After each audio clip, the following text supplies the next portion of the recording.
En los últimos 2 días ya hemos hablado, ya hemos escuchado muchos relatos de parte de ustedes. Hemos tenido muchas conversaciones sobre los grandes cambios que ha causado el cambio climático. Y uno de los cambios más grandes y una de las cosas que ha venido a quedarse realmente es los desastres. Ahora, si miramos esta gráfica,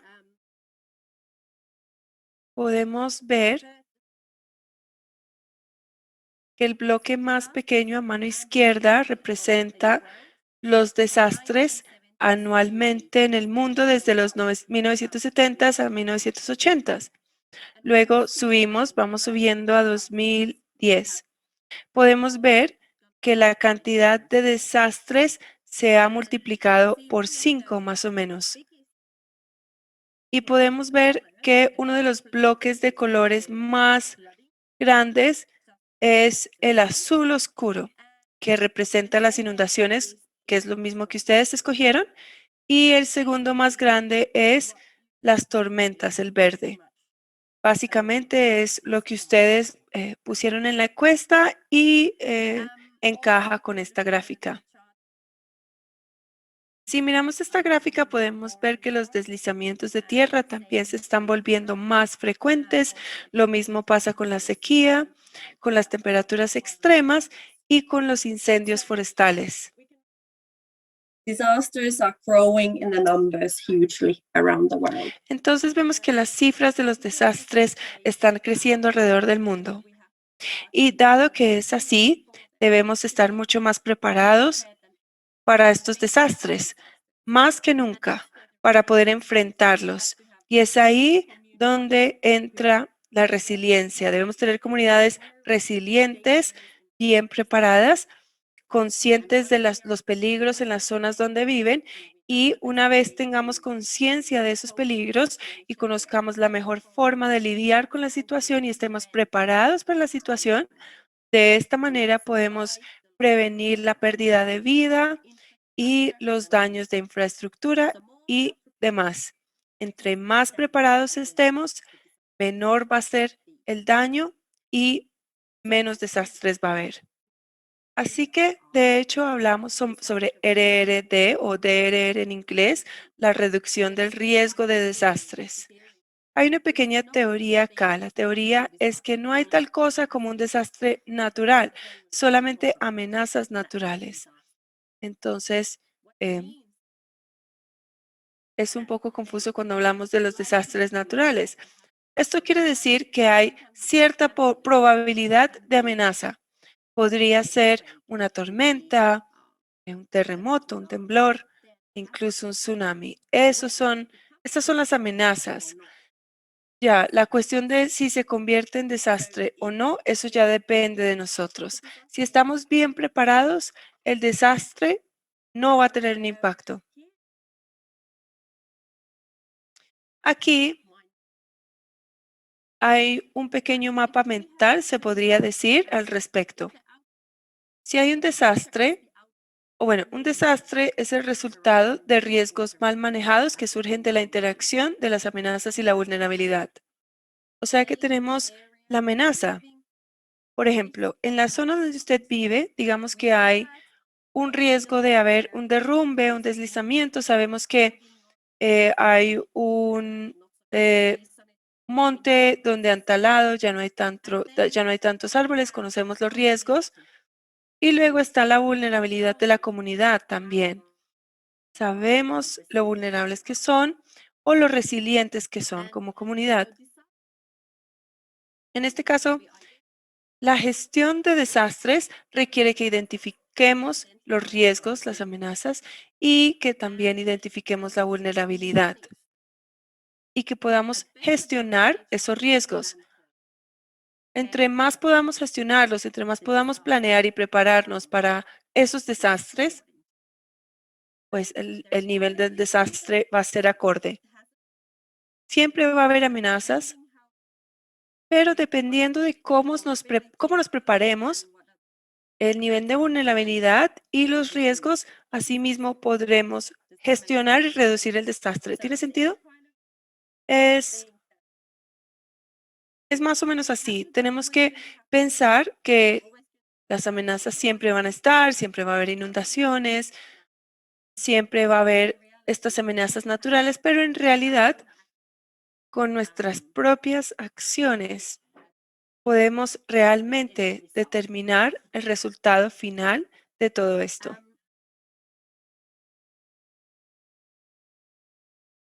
Luego, algo más es lo siguiente, ¿por qué lo vamos a hacer? ¿Por qué queremos invertir tiempo, esfuerzo y dinero en la gestión de estos desastres? Ahora, si miramos esta gráfica, si la comparamos con la anterior que vimos cómo la cantidad de desastres ha aumentado, pero si miramos acá, de hecho, las muertes por estos desastres han reducido. Esto es una gran noticia, es fantástica. Esto quiere decir que ha habido más tormentas, tormentas más grandes, más inundaciones, más deslizamientos, pero han muerto menos personas. Y todo esto es gracias a la preparación y al trabajo que se ha ido haciendo. El impacto sobre la infraestructura es mayor. Ha habido mayores pérdidas en infraestructura, pero nuevamente la infraestructura que ha sido planificada teniendo en cuenta los desastres y las amenazas que pueden ocurrir, siempre se desempeñan mejor. O sea que tampoco necesitamos tener estas pérdidas en infraestructura. Por lo menos podemos decir que el trabajo que estamos haciendo ya está mostrando resultados y ha sido muy bueno. En esta gráfica podemos ver que sigue habiendo altas cifras de mortalidad. Podemos ver en 2004 que tuvimos, digamos, la tasa más alta con el tsunami del Océano Índico y también ha habido terremotos y otros acontecimientos. Lo interesante, obviamente, sería ver esta gráfica hasta la fecha de hoy para ver la tasa de mortalidad del COVID-19, por supuesto. Entonces, seguramente veremos eso en esta gráfica más adelante en el futuro. And when you plan your project, Cuando usted planifica su proyecto, como en este momento lo está haciendo, está trabajando en los nuevos planes de proyecto con FEL. La iglesia está planificando nuevos proyectos, diferentes organizaciones están planeando el futuro y lo que van a hacer. Realmente hay que empezar a considerar cómo podemos involucrar y cómo podemos incluir la reducción de riesgo de desastre y el cambio climático en los proyectos y la planificación de los mismos. Si no, realmente no va a ser una manera sostenible de hacerlo. Quizás a veces digan, bueno, pero es que estamos haciendo el programa para niños discapacitados en condición de discapacidad. Pero sí, ellos también son parte de la comunidad, también son parte del pueblo y podría pasar algo en esa comunidad o en ese pueblo y por eso tenemos que involucrarlos e incluirlos en estas conversaciones. Así que la reducción del riesgo de desastres, el cambio climático, la planeación, la preparación, esto es asunto de todos. Por esto, debería manejarse dentro de la planeación del proyecto cuando trabajamos con las comunidades, en los pueblos. Tenemos que considerar esto y también debemos ayudar a las comunidades y capacitarlas para que sepan mapear y representar las amenazas y los riesgos que tienen. ¿Cuáles son los riesgos? Por ejemplo, en los pueblos de Venezuela, muchas comunidades están construidas al lado del río y ha habido muchas inundaciones en los últimos 2 años, recuerdo varias inundaciones y varios deslizamientos de tierra.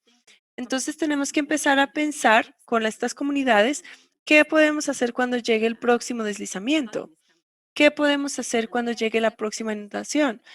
Y un paso más allá, podemos preguntarnos cómo podemos prevenir los desastres en el futuro. Entonces tenemos que pensar en cómo reducir la vulnerabilidad, cómo incrementar la capacidad de las personas, y realmente hacer planes en reducción de riesgo del desastre. Esto es muy importante, no solamente para zonas subdesarrolladas o en condición de pobreza. Es para todos. En Finlandia lo tenemos que hacer, en los Estados Unidos lo hacen. Realmente es parte de la vida de todos. Ahora, si miramos esta imagen que pongo aquí, esta imagen es de Taiwán. Entonces, hace unos años ellos construyeron esta hermosa autovía que atravesaba esta zona. Podemos ver que hubo un deslizamiento de tierra enorme. Desafortunadamente, cuando construyeron esta autovía, fracasaron o no pensaron en los riesgos que había y no aseguraron esta montaña al lado de la autovía y de hecho en la misma vía hay 5 partes donde esto pudo haber ocurrido. Así que no habían calculado los riesgos o por lo menos no lo hicieron muy bien.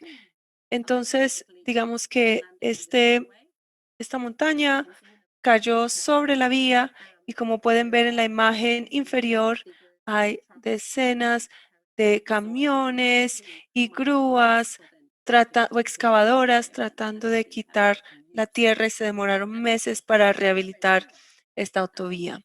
Esto podría ocurrir en cualquier sitio y especialmente, bueno, sé que en Venezuela, en Colombia, en Bolivia, ustedes tienen zonas eh, con sierras montañosas. Yo he deambulado por las carreteras de Bolivia y a veces es bastante, provoca susto y puedo ver qué puede pasar en varias zonas.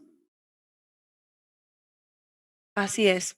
Una vez, de hecho, estuve en Quime, en Bolivia. Quizás conozcan este pequeño pueblo entre Cochabamba y La Paz.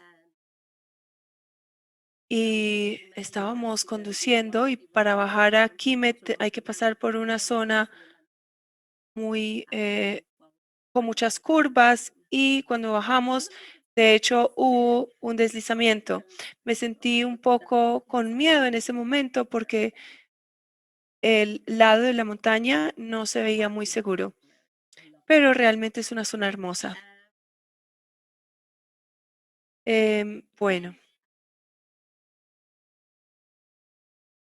tenemos trabajo que ya se ha ido realizando. Mencioné que hicimos trabajo con personas con discapacidades y también involucramos a las mujeres y a las personas con discapacidades, lo cual es esencial, o sea, los involucramos y eso es esencial porque todas las personas en la comunidad sienten y ven la vida de una manera muy distinta, por eso tienen necesidades distintas y tenemos que asegurarnos que todas las personas sean escuchados cuando se trata de los planes de reducción de riesgos de desastres.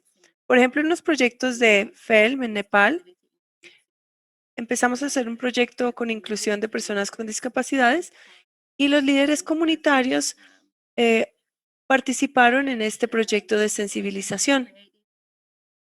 Allá creamos un sistema de aguas sanitarias muy sostenible y resiliente y la comunidad de hecho había experimentado inundaciones el año anterior y eso había afectado mucho a la comunidad. Entonces, ahora comenzaban a decir, ¿cómo podemos ayudar a las personas con discapacidades en las próximas inundaciones a salir más rápido de sus casas, a evacuar más rápido? ¿Cómo podemos incluirlas en las discusiones, en los debates?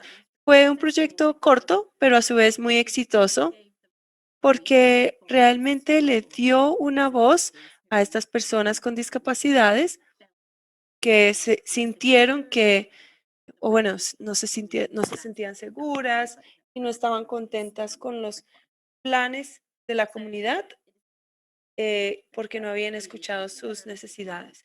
Es un ejemplo de un proyecto que se puede hacer con medidas bastante sencillas.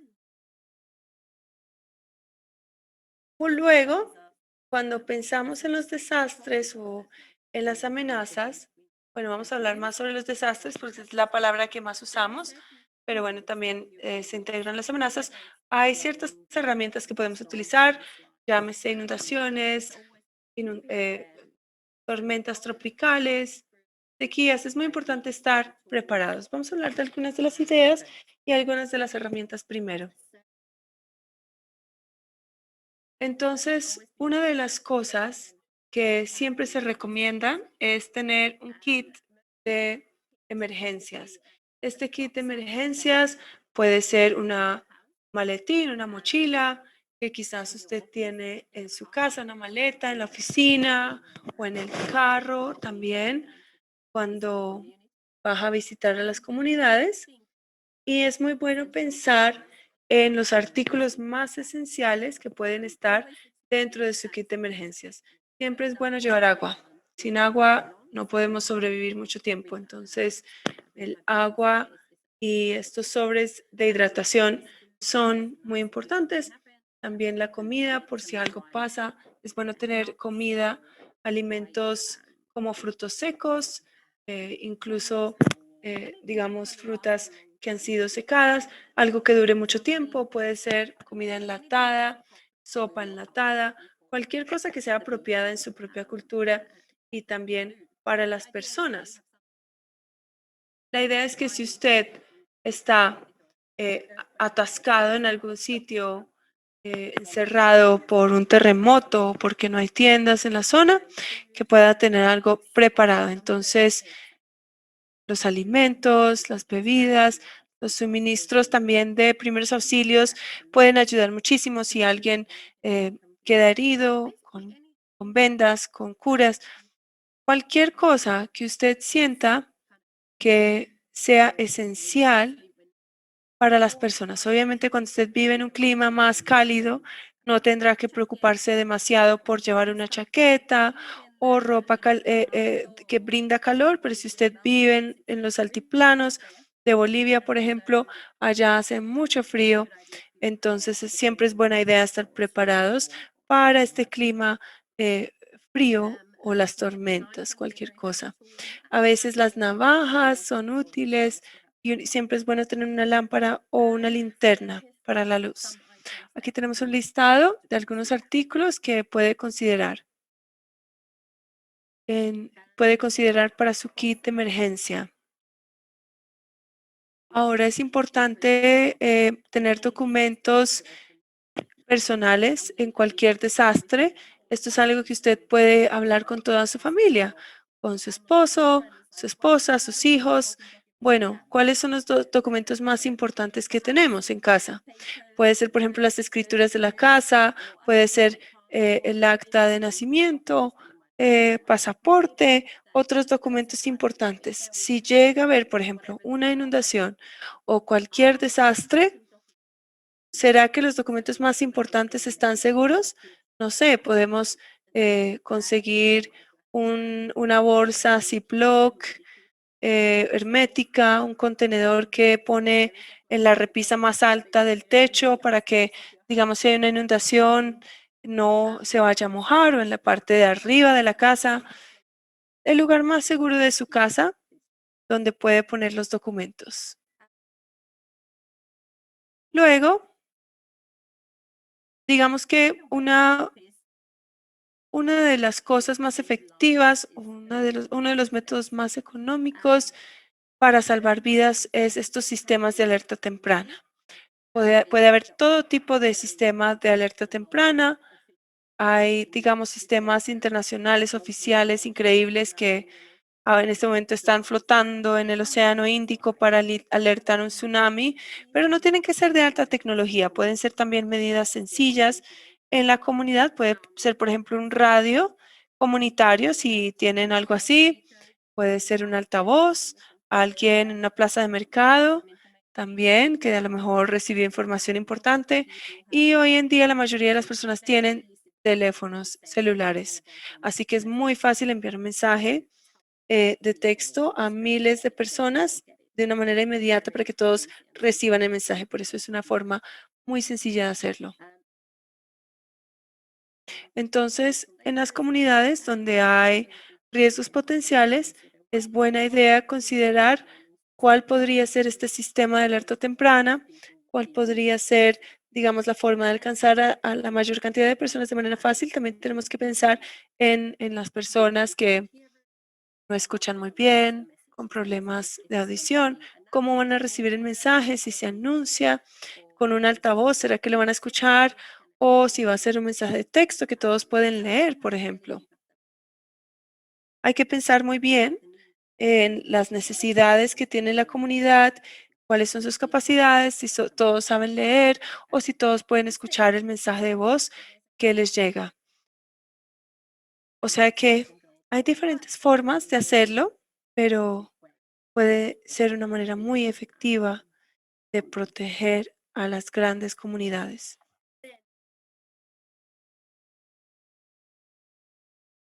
Yo he visto este tipo de problemas en medio de Phnom Penh, que es la capital de Camboya. Ellos tenían un lago grande en la mitad. Luego unos desarrolladores, unos constructores decidieron drenar el lago y construir muchas casas ahí. Y ahora la inundación de la ciudad ha ido empeorando cada año porque el agua no tiene a dónde ir cuando llueve durante estas temporadas de lluvia. Uno de los motivos por los que hay tanta inundación es por el cambio climático. Y una de esas razones, primero que todo, como sabemos, es que hay más tormentas y son más grandes. Por ejemplo, por la temperatura y el nivel del mar.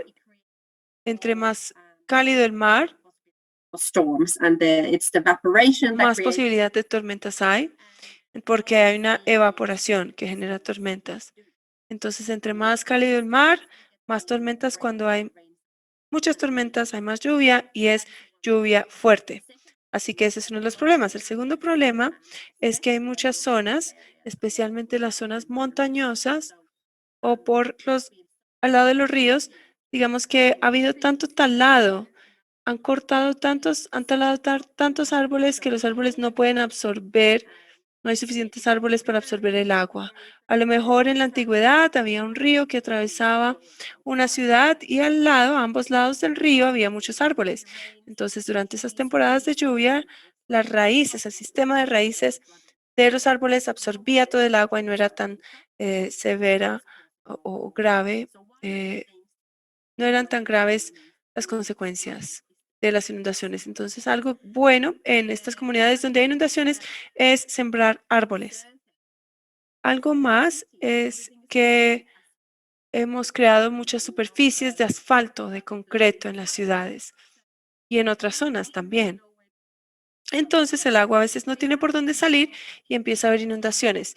Si cuando hacemos la planeación urbana de estas zonas urbanas, si la hacemos, debemos asegurarnos que haya muchos espacios verdes, muchos parques, muchos estancos, eh, jardines en las terrazas incluso, que puedan absorber parte del agua, que tenga donde ir el agua. Uno de los problemas, especialmente en Europa Central, es que hay muchos ríos grandes que atraviesan el centro de Europa y muchos de estos ríos han sido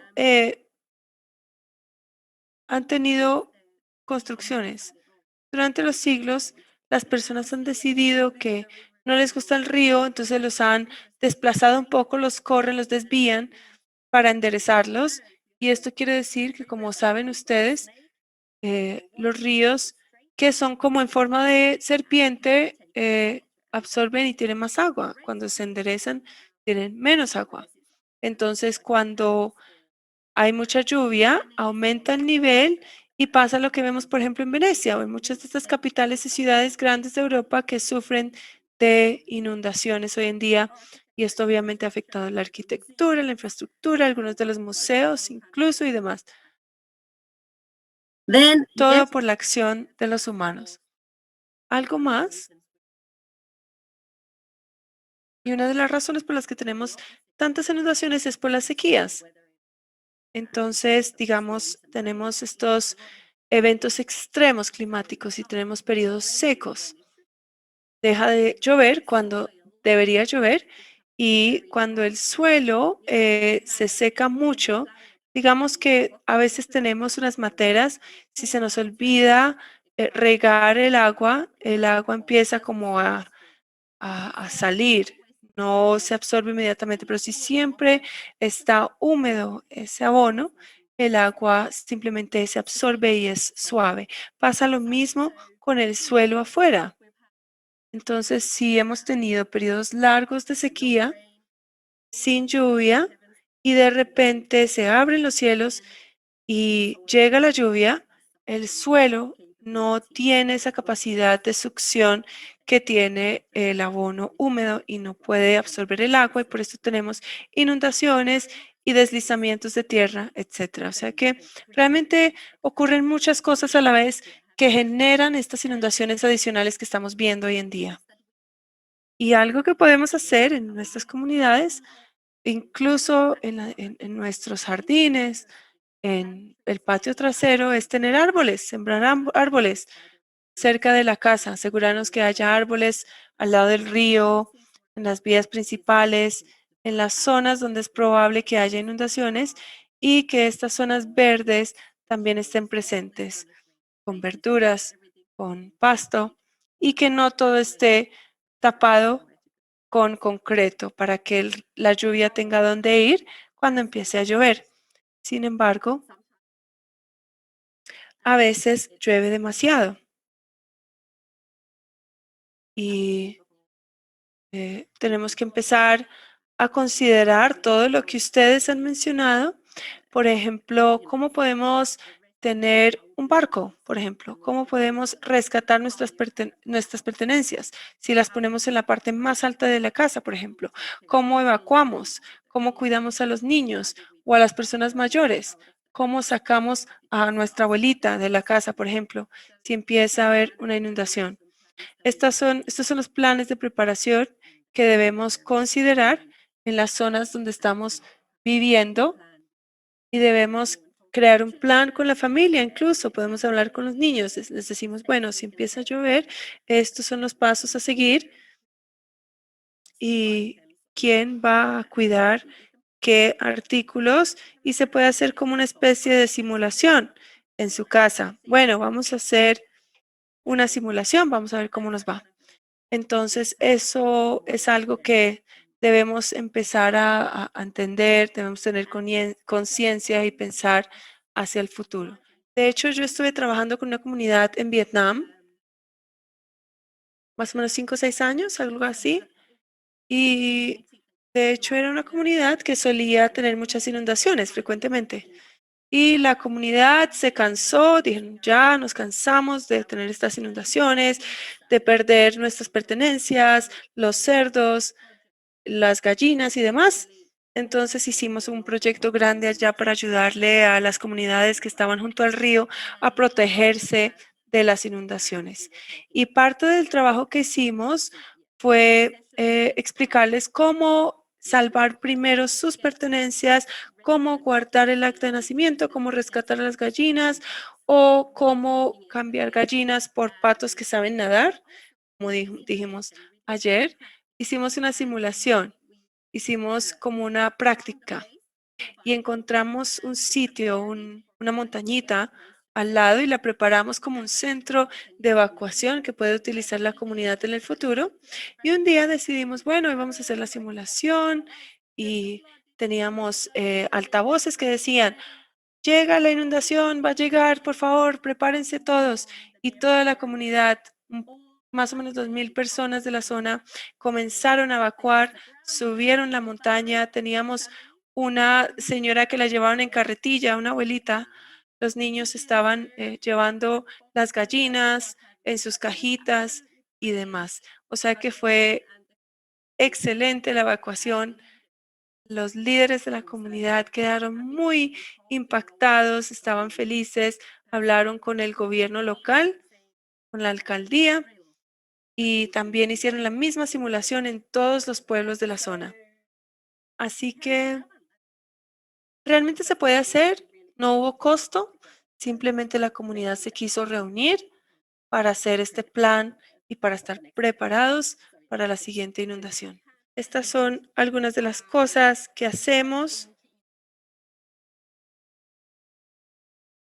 Entonces, si estamos o vivimos en la zona, llámese el mar, junto a un río, junto a un lago, son medidas que podemos considerar.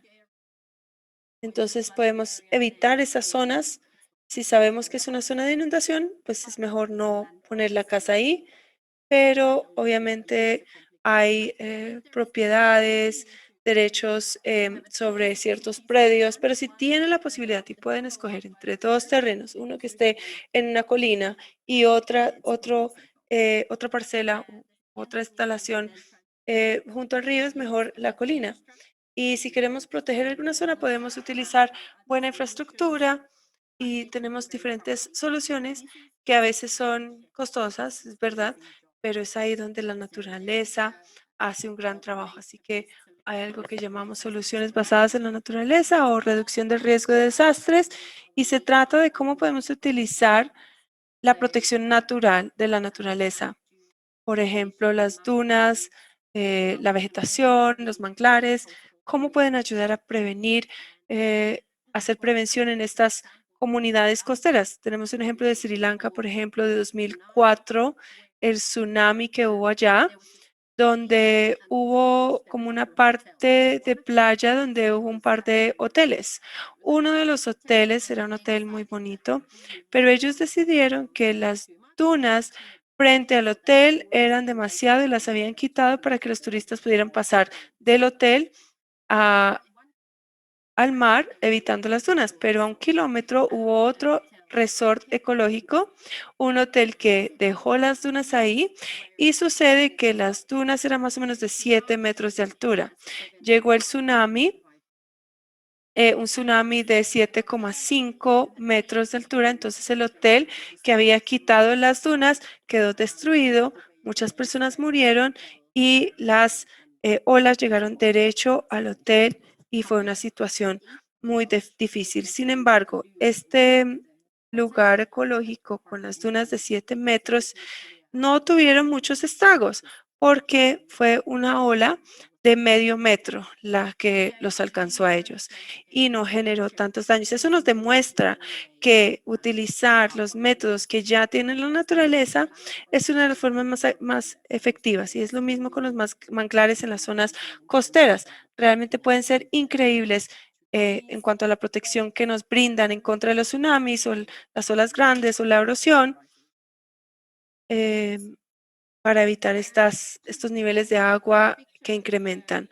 La tercera imagen, si viven, por ejemplo, en una zona propensa a las inundaciones, es buena idea considerar poner sobre palos su casa. Si está sobre un lago, por ejemplo,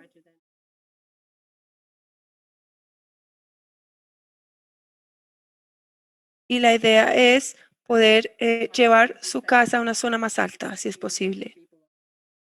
Y como decía Nélida, siempre son las personas más pobres que sufren más, tienen la peor parte de la tierra y comunidades pobres junto arriba, así que puede ser complicado, pero por eso es que algunas de estos métodos naturales más económicos de prevención son mejores para proteger, porque obviamente no podemos desplazar todas las casas de la comunidad, aunque también he visto que lo hacen en Sri Lanka, en una comunidad que vi que básicamente había sido arrastrada por un tsunami, tuvieron que reconstruir el pueblo cuesta arriba, pero esa es otra historia.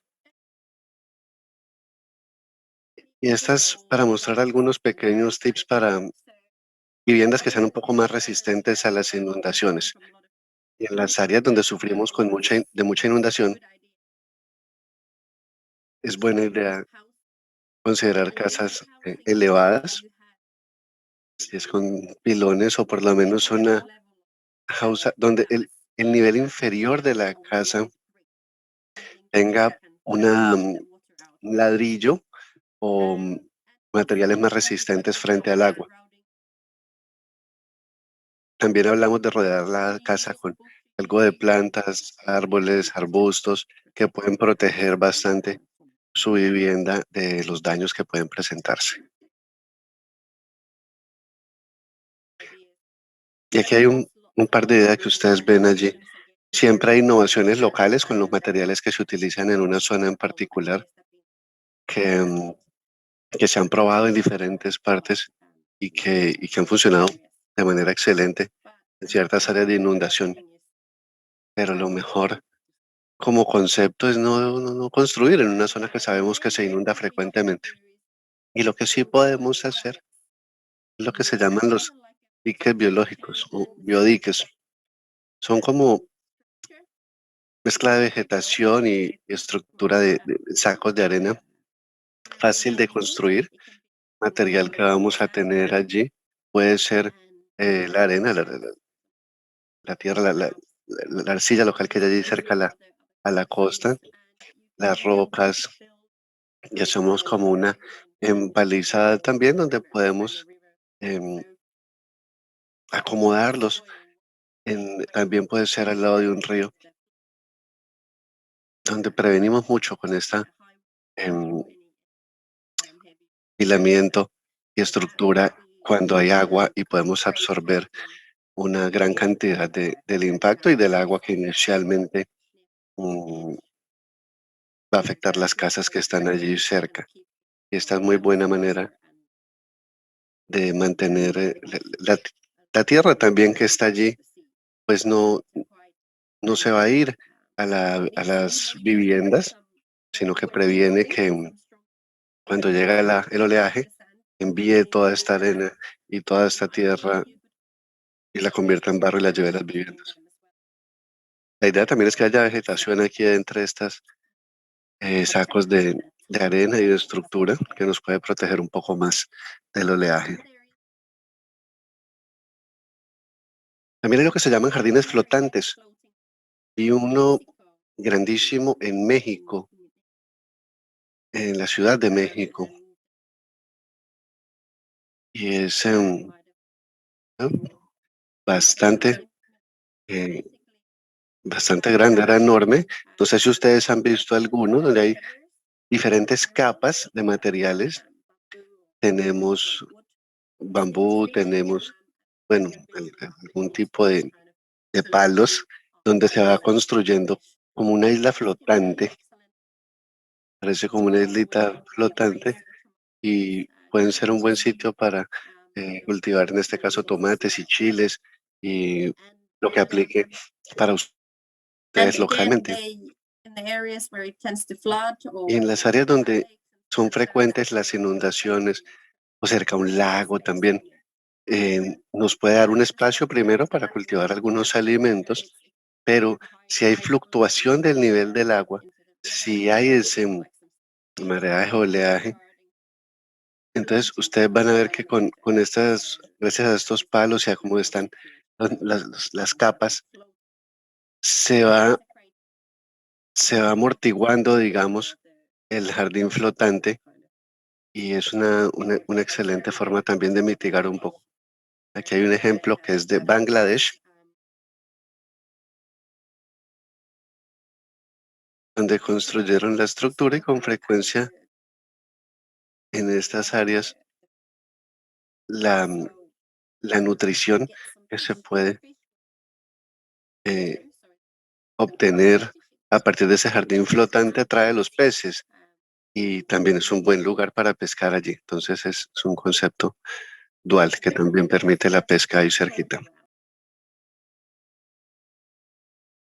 Pues bien, ahora hablemos de la sequía, que es uno de los problemas igual de grandes que las inundaciones, igual de drásticos las sequías y se convierte en una de las amenazas principales para el desarrollo futuro y la vida de las personas.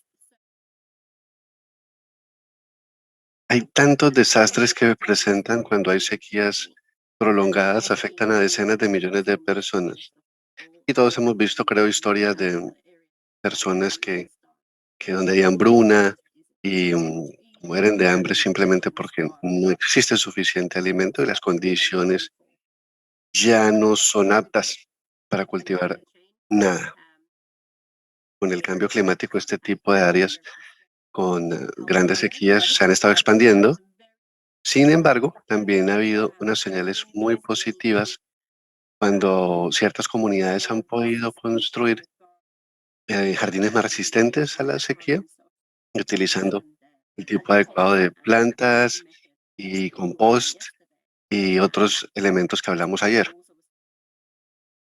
Rusa estaba mencionando cómo se plantaba al lado de los árboles o en su base, utilizar diferentes tipos de vegetación para tener eh, diferentes forrajes, protecciones y productos que todo puede ayudar. ¿Y qué debemos pensar si estamos teniendo un periodo muy prolongado de sequía? Aquí hay algunos pensamientos que también recogimos que de pronto pueden ser útiles y curiosamente son cosas que ya hemos discutido, cosas que ya sabemos. Entonces, utilizar las aguas lluvias cuando sea posible para utilizarla en la sequía. Cuando se puede recoger, almacenar, como hablábamos ayer, pues es buena idea hacerlo. Ese puede ser un alivio y puede ser exactamente la cantidad necesaria para que funcione, se pueda hacer la cosecha si se da en nuestro pequeño huerta o jardín del patio trasero. También hay que conservar el agua y reparar tuberías con fugas. Hablamos de la irrigación por goteo, de las que tienen el sistema de baldes y tubería, o también arreglar esas tuberías. A veces vemos un tubito que se reventó, los orificios son muy grandes y vemos que está saliendo un chorrito por ahí, que sabemos es gran desperdicio y pues gran costo, digamos, de un recurso valioso que estamos tratando es de conservar. Hay que reparar las tuberías y llaves y todo lo que esté goteando en nuestra casa. Siempre debemos considerar también sembrar plantas em, alimenticias resistentes a la sequía. Siempre hemos sembrado maíz, pero hay algo que puede ser mucho más resistente. Podríamos pensar en ensayarlo, en utilizarlo. También hablamos ayer que nunca es buena idea colocar todos tus huevos en una canasta. Si tenemos una variedad de plantas en general, también es útil, o sea, no solo con una, sino tener varias que estemos em, no rotando, sino sembrando, dijimos, por secciones. De pronto no es nuestro alimento favorito, pero siempre es bueno tener algo que es nutritivo, que tenemos en menor cantidad, pero que nos sirve en otros intervalos y en estas situaciones, a diferencia de no tener nada. También podemos utilizar hojas o otro tipo de material orgánico que vaya cayendo para colocar en la parte inferior de las plantas, como cubriendo la tierra para proteger la humedad y también previene que crezcan las malezas, porque no queremos nunca gastarnos demasiada agua alimentando a la maleza y las hierbas que no sirven para nada. Y la diversificación en general de medios de vida y sostenimiento, donde tengamos diferentes fuentes de ingreso, que no solamente sea el cultivo de maíz o bananos o mango y si esa cosecha no funciona, entonces el, el fin, sino que tengamos algunos tomates, algunos chiles, de pronto hablamos de animales, entonces, algunas gallinas, y de pronto si tenemos un accidente con la cosecha principal, de pronto las otras pueden compensar un poco.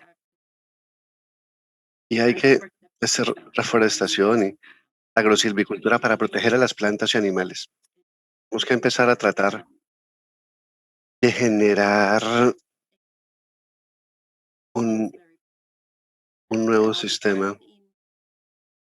Y yo he estado en una finca en Ecuador que la compró esta pareja y cuando ellos compraron la tierra estaba completamente ya nadie habían deforestado, solamente la habían utilizado para pastar vacas allí. Cuando ellos compraron, digamos, eso estaba muerto. Era un peladero, decimos, allí no había nada más. Y bastante triste el paisaje. Y con los años ellos empezaron con un área pequeñita, empezaron a plantar unos pocos árboles, después unas plantas alrededor y entre ellos. Y cuando los pude visitar, ellos llevaban 10 años haciéndolo. y ya tenían todo este lote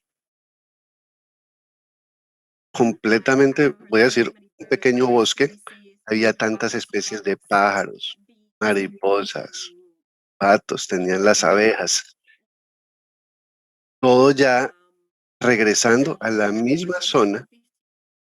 No, perdón, 15 años, casi 15 años ya lo habían tenido ellos cuando yo fui, y estaba rebosando de vida. Estaban produciendo un poquito de café en un lado, recuerdo que tiene unas palmas de coco y plátano, que es fácil, y, y vendían a la comunidad local, ahí se alimentaba en parte la escuela de la comunidad. Entonces, incluso cuando tenemos un área que parece que está muerto, ¿no? Y decimos aquí no va a crecer nada, con un trabajo consistente, con esfuerzo, muchas veces se puede reforestar y que florezca nuevamente.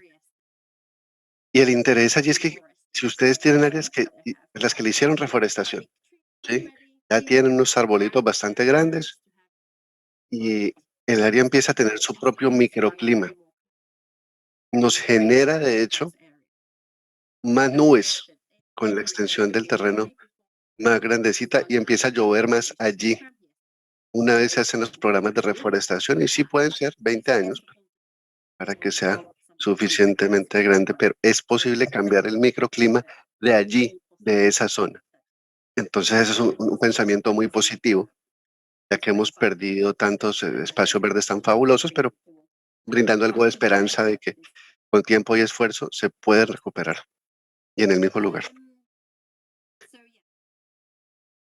Entonces, sí, las sequías desafortunadamente eh, es más y más difícil predecir ya cuándo son los ciclos de lluvias, cuándo es que debemos sembrar, cómo es el momento correcto, sobre todo para sembrar, en lo que gira todo el, el ciclo hasta cosechar. Pero si hacemos esta planeación con resiliencia, tenemos eh, mejores resultados que si no lo hacemos. El siguiente tema son las tormentas tropicales para ustedes, ya sea que las llamemos huracanes, ciclones, tifones, todas son tipos de tormenta tropical, dependiendo de la ubicación geográfica que ustedes tengan. Y And heavy las rain. tormentas tropicales traen vientos muy fuertes y lluvias intensas, pueden causar tanto daño. El cambio climático muy posiblemente hará que estas tormentas sean más intensas y mortales, dejando a las personas de los países en desarrollo en particular riesgo. Y lo que vemos es que, por ejemplo, en Centroamérica, pienso en Norteamérica, por el área del Golfo de México, son propensos a las tormentas tropicales y huracanes que pasan allí en la temporada de huracanes, dicen ellos. Y de hecho, cada huracán le dan un nombre, como ustedes han visto. Empiezan con la A, ¿no? El primer huracán tiene un nombre que empieza con la letra A y el siguiente con la letra B y así sucesivamente. Habiendo dicho eso, había tantos huracanes el año pasado en el Golfo de México que les acabaron las letras del alfabeto. Y eso solamente había sucedido una vez en la historia.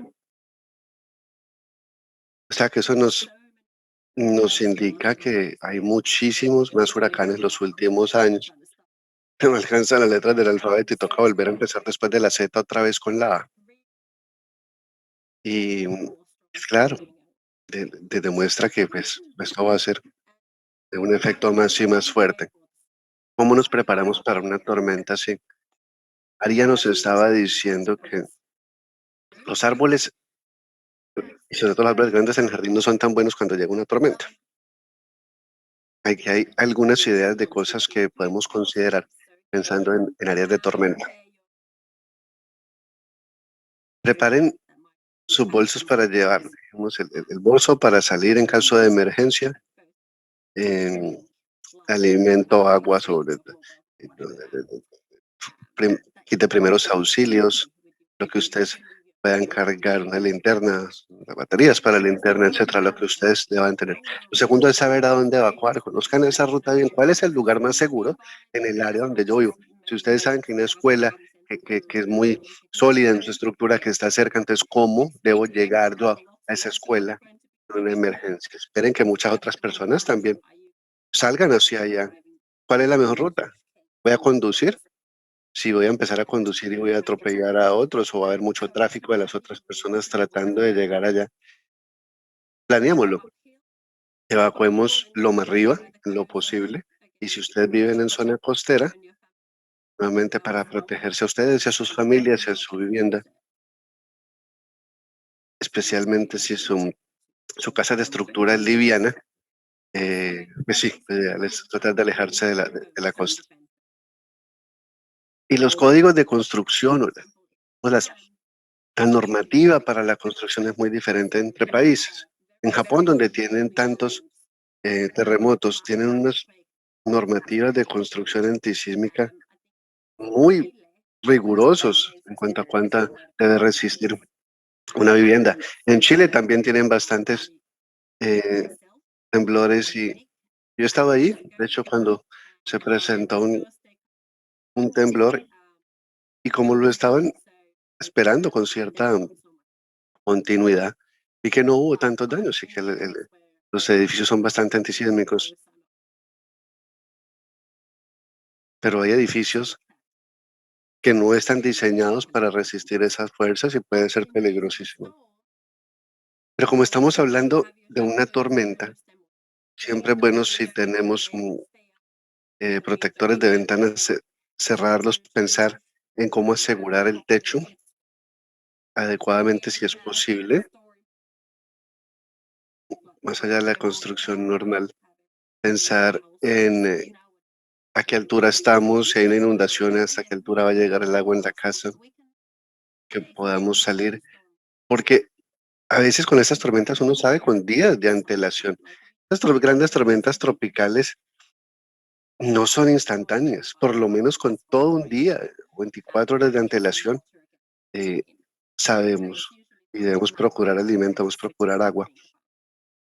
Entonces, hay algún tiempo para prepararse, por lo general, gracias a los sistemas de alerta temprana de tormentas, mantengamos los árboles podados, que no haya esas ramas grandes que estén colgando por encima del techo, que estén en, en lugares que puedan dañarnos nuestra vivienda y mantengamos las canaletas de arriba del techo libres para que cuando el agua pueda fluir y por el peso no vamos a colapsar el techo. Eh, no mantengamos cosas peligrosas tampoco en el jardín ni cosas que puedan levantarse con la tormenta y hacernos daño. Entonces, el final son medidas sencillas, no tienen por qué ser tan costosas para asegurar un poco nuestra propiedad y proteger nuestra integridad y la de nuestras familias. Los deslizamientos también están sucediendo con más frecuencia que antes. Y obedecen a varias razones. Una es la deforestación que ha destruido la vegetación y cuando tenemos este tipo de colinas y hay árboles y otras plantas, son las raíces las que mantienen toda la tierra apretada y de manera consistente. Cuando no está la vegetación, no hay nada que retenga toda la tierra, que tan solo se requiere mucha lluvia o un periodo, o combinado con un periodo seco, de sequía, de hecho, y se empieza a desplazar, se empieza a deslizar o a mover esta tierra. Eso puede ser devastador, convierte en un aluvión o simplemente se viene toda la montaña y donde sabemos que ya ha habido deslizamientos, es muy probable que allá mismo vuelvan a existir.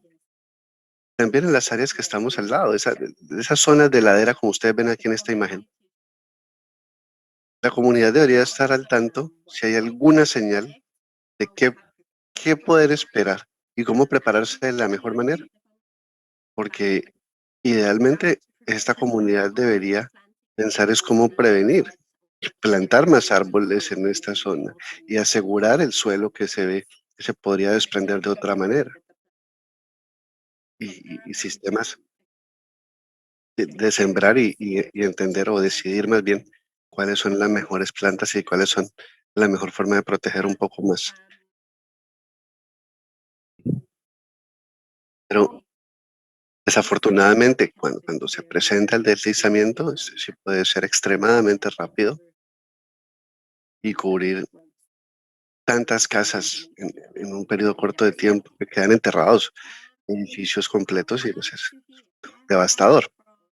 Como estábamos hablando de deslizamiento o cambio climático específicamente, movimientos de tierra, tratamos de ser específicos en un tema, pero siempre hay tantas cosas detrás, ¿no? Nunca es blanco y negro, tenemos tantas áreas grises que hacen difícil discernir.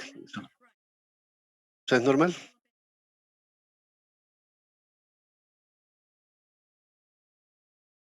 Terremotos y erupciones volcánicas.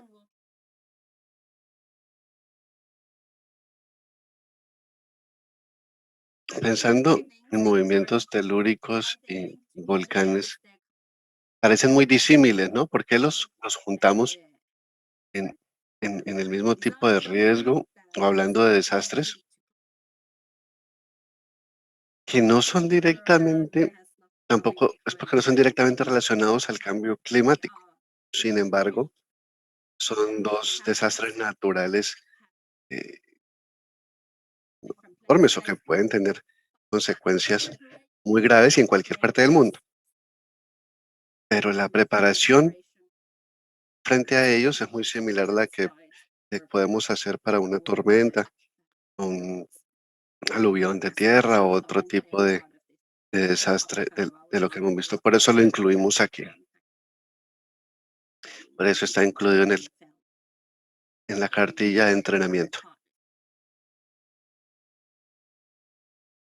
Entonces tenemos aquí, tal vez son de los más em, masivos en términos de la destrucción que pueden causar. Estoy seguro que la semana pasada ustedes vieron la noticia de la erupción volcánica masiva que hubo en Tonga, toda la isla. Es una isla pequeñita, pero básicamente toda la isla afectada, tapada por completo con la ola que salió a partir del volcán que hizo erupción submarina.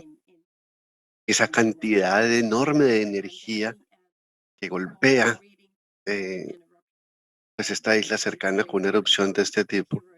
Alguien decía que con la fuerza de 10 veces la bomba de Hiroshima, más o menos. Ustedes se imaginan la potencia de esa onda expansiva y de esa ola.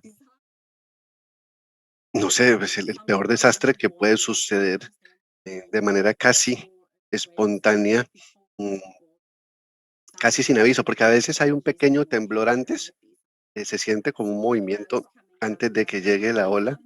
mm, bueno, este nubarrón que puede salir del mar durante la explosión unos minutos antes, pero a veces un volcán puede seguir activo por meses, semanas, y no se sabe qué pase en un caso como el de Tonga. Y del otro lado tenemos los terremotos, que también pueden ser tan devastadores. En el 2015, el temblor de Nepal destruyó muchísimas viviendas, un porcentaje grandísimo de las viviendas del país y puede ser muy devastador. También si se están mm, derrumbando las casas y toda la infraestructura que demora muchísimos años recuperar. Hemos visto también el temblor de Haití, si se recuerdan, en las imágenes de Puerto Príncipe, hace unos 10 años, y todavía están reconstruyendo, sobre todo siendo un país tan pobre, pero todavía están allí reconstruyendo lo que sucedió hace una década. Sabemos lo peligrosos que pueden ser terremoto, una erupción volcánica, y también pueden causar muchos desastres subsecuentes, como aluviones de tierra, como otro tipo de desprendimientos y tsunamis también. Hablando de este tema, estoy seguro que ustedes han visto en algún momento, han escuchado hablar del anillo de fuego, donde la mayoría de la actividad de movimiento de placas tectónicas, y digo la mayoría, porque no todos, ¿no? Hay muchos otros volcanes y terremotos que suceden alrededor del mundo, pero esta resaltada en rojo, el anillo de fuego, es una de son las áreas más que más suceden, desde Nueva Zelanda, cerca, encima de Australia, pasando por Filipinas, pasando por Japón hacia arriba, cruzando mm, de Asia hacia Alaska, bajando por Estados Unidos, México, Centroamérica y hasta hacia la punta inferior de Sudamérica. Estos son las áreas más activas donde las placas tectónicas, o sea, esas gigantes placas que cubren la superficie de la Tierra, se presenta cuando friccionan o roza una placa tectónica contra la otra. Con frecuencia son esas áreas donde tienden a estar los volcanes también, en las áreas donde se unen dos placas. Este es el anillo de fuego y si ustedes viven en una de estas áreas como Bolivia, muy presente allí, y seguramente ustedes han tenido algunas de estas experiencias durante sus vidas. Y el terremoto en Chile, que también se presentó hace unos años y han tenido varios. Eh, yo estuve allí en uno de los de Chile, afortunadamente no pasó nada grave, pero da susto.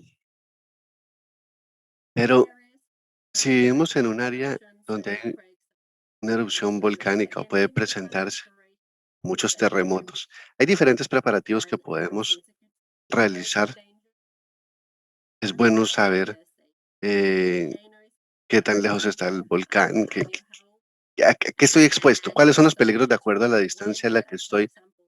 También es bueno saber, en caso de una erupción, la ceniza volcánica puede viajar de muchísimos kilómetros, escombros hasta 160 kilómetros por hora, en- destruyendo todo a su paso. Ustedes vieron lo que pasó en Tonga, es que cubrió toda la isla, la totalidad de la, de la isla.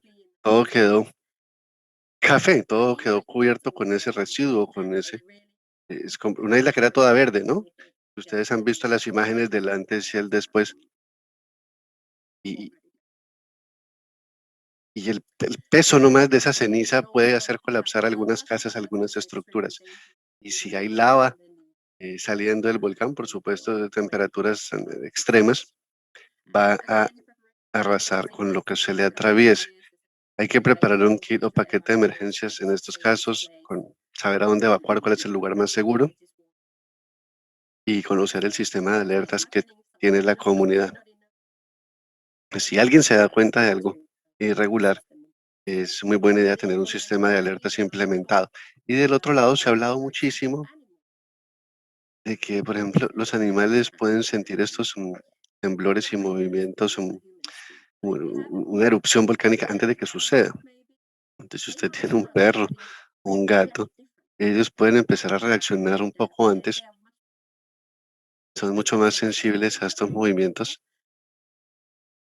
Y aparentemente los pájaros también empiezan a reaccionar en el cielo, tratando de volar y escapar antes. Si vemos que los pájaros y los perros están actuando extraños, puede ser una indicación de que tenemos que mirar todas las señales. Yo creo que muchos de los mismos consejos se aplican. Conocer a dónde ir, estar preparado. Y en un área propensa a los temblores, de pronto es buena idea asegurar nuestra casa. O sea, las estantes de libros, los elementos pesados, que estén bien asegurados, anclados a las paredes.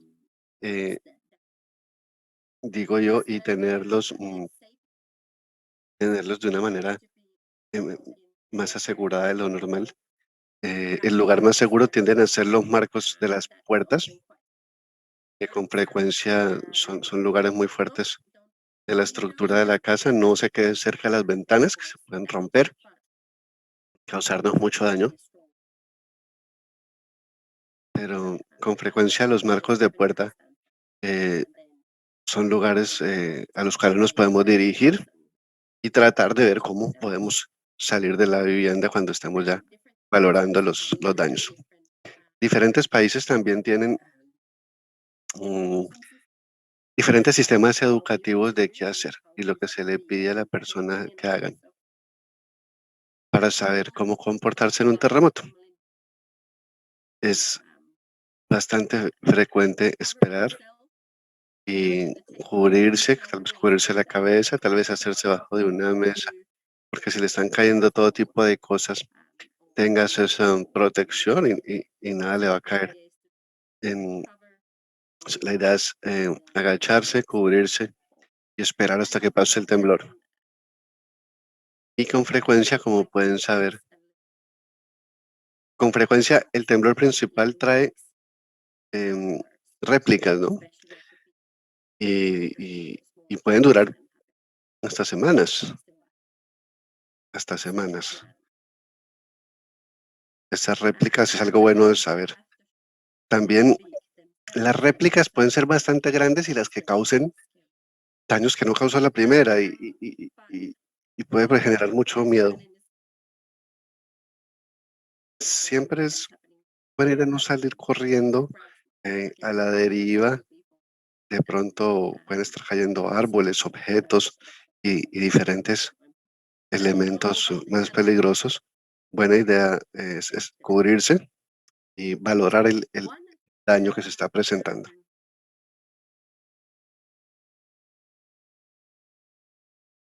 También uno de los efectos secundarios desafortunados, tanto de las erupciones volcánicas como los temblores, son los tsunamis. Eso pasó en la isla de, de Tonga, que después de la erupción volcánica submarina, la ola inicial, la onda como expansiva, después el daño y después la ola de tsunami que los afectó. Esas olas pueden viajar distancias muy grandes y pueden ser súper destructivas también. Los sistemas de alerta temprano son buenísimos si uno puede detectar cambios en los niveles del oleaje para que la comunidad evacúe. Si existe el sistema de alerta, se presenta em, la alerta frente a posible tsunami, la gente sabe. Por lo general, los tsunamis son una serie de olas muy potentes, que uno a veces cree que es solo una ola, y de hecho la primera ola a veces no es la más fuerte muchas veces. Entonces, si ustedes escuchan que hay un tsunami, pues no vamos a ir a la playa, no vamos a ir a ver cómo se ve la ola grande y hasta dónde llega. Sin embargo, si usted está en un barco, que usted es pescador y está de faena, es mejor quedarse en el mar que venir a la bahía, que venir a la costa, porque entre más poca profundidad haya acercándose a la playa, pues más alta se vuelve la ola sobresaliendo. Y en cambio, si está usted dentro del mar, no va a sentir tanto el cambio de nivel entre más adentro esté. Y menos mal los tsunamis son bastante extraños, pero se presentan muchas veces después de estos temblores y temblores submarinos. Y una advertencia que nos presenta es que antes de que lleguen las olas grandes, el agua empieza a como succionarse de la playa. Se puede estar en la playa y de repente usted sabe lo que pasa. El mar se está alejando y alejando y alejando y como que uno puede ver el fondo marino Y esa es una señal de que una ola poderosa se está empezando a construir adentro en el mar y que va a- a golpearnos como una ola muy alta, muy poderosa. Pero si uno está en la playa y ve que el mar se está contrayendo, entonces es un momento para alejarse rápidamente en la otra dirección. Y el tsunami puede durar bastante. Tampoco, no necesariamente si uno ya pasaron dos, tres, cuatro, algunas olas, pues ya pasó. No es así, no necesariamente. Hay que permanecer por un tiempo más largo en una zona alta hasta que estemos seguros. La inundación puede avanzar interior de- del área continental, del área de tierra, por kilómetros. Como viene la ola tan rápido que puede cargar botes grandes. Yo vi en Indonesia, hay un barco muy grande, no, pues que cayó encima de una casa. O la ola es tan fuerte, no tiene ni que ser tan alto y quedó como un monumento, pues ese barco incrustado en el techo de la casa. Pero bueno, no hay nada más que hacer allí sino correr cuando uno sabe que viene un tsunami en la dirección opuesta. Y aquí hay una imagen rápida. Si pensamos,